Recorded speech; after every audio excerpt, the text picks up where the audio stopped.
Not only did they have courage, but they were also pretty butch. Nothing much changes in 2,000 years.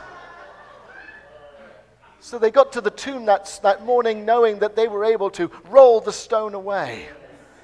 They'd already been to the gym that morning. They'd pumped themselves up.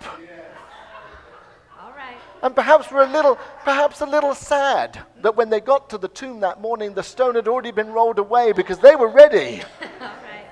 with their power tools That's right. to move the stone out of the way. But the stone was already rolled away.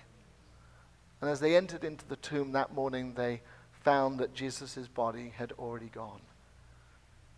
But Mark's gospel records for us that there was a blazing image of someone else who was sat in the tomb that morning and revealed to them the completion of the story. Jesus has risen.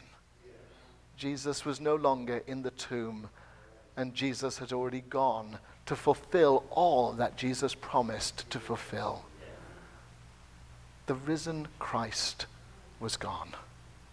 Now, over the next few weeks, we're going to hear about how Jesus appeared to disciples on the road to Emmaus, how Jesus appeared to the women, how Jesus appeared over and over again and greeted them with "Peace be among you." And it was in the statement of "Peace be among you" that they began to understand that Jesus really had risen. It was in the breaking of the bread that they understood that Jesus was physically back within their company. The empty tomb and the risen Christ would appear to those early disciples over and over and over again. They were the ones who were on the run now. And Jesus had to find a way in which he could gather his disciples back together so that they could really fulfill the mission of Jesus. You see, the mission of Jesus wasn't just about rising from the dead. The mission of Jesus was to allow that risen experience to empower those disciples to begin to preach the good news of Jesus themselves. The risen experience of Christ was to give them the courage to live out the fulfillment of Scripture, not only in Jesus' life, but in their life. And so this morning, as we come to understand the power of the resurrection for ourselves, the power of the resurrection is not just to worship the risen Christ, but the power of the resurrection is to enable you and me as the disciples of Jesus to live out the risen experience in our own bodies this morning. We are called, therefore, to preach the good news and to celebrate that good news in the places where Jesus calls us to. And this morning, we come to experience and to encourage ourselves to go to the margins of society so that the risen Christ can be an experience of liberation for all people.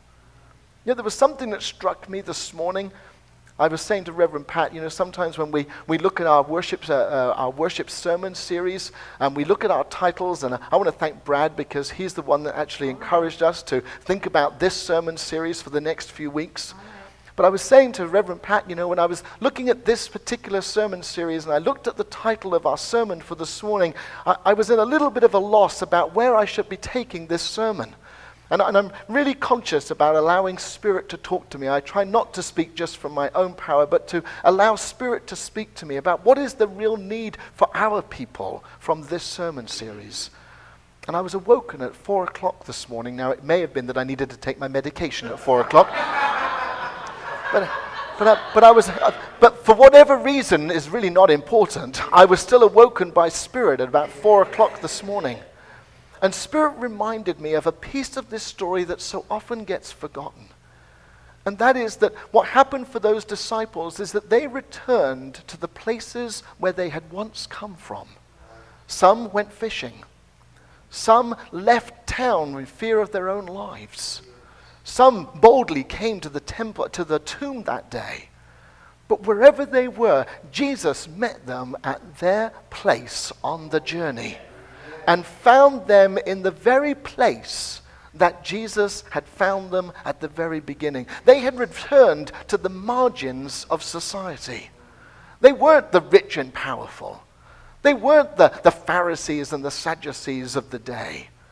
They return to the very margins that they had once come from in their own place of fear. And Jesus again immediately goes and meets them on the margins to prove to them that the tomb was empty. He didn't ask them to come to the tomb.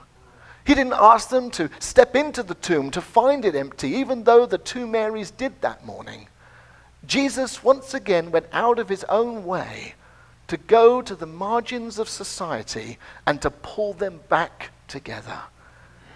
And I couldn't help but remember this morning that you and I, as we come into this place, are also called not only to see the empty tomb, but to go and to return to the places where we have come from so that others can encounter the risen Christ.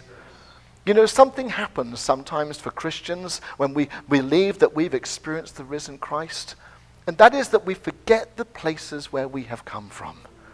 We forget the people that sometimes we have left behind. Sometimes we even take on our Christian snobbery and believe that we're no longer allowed to go to the places that we have once come from. And yet Jesus this morning invites you and I never to forget where we've come from, and oftentimes reminds us to go back to those places so that we can welcome others from the very margins of society and to bring them home to the place of the empty tomb. You and I this morning must never forget where we've come from.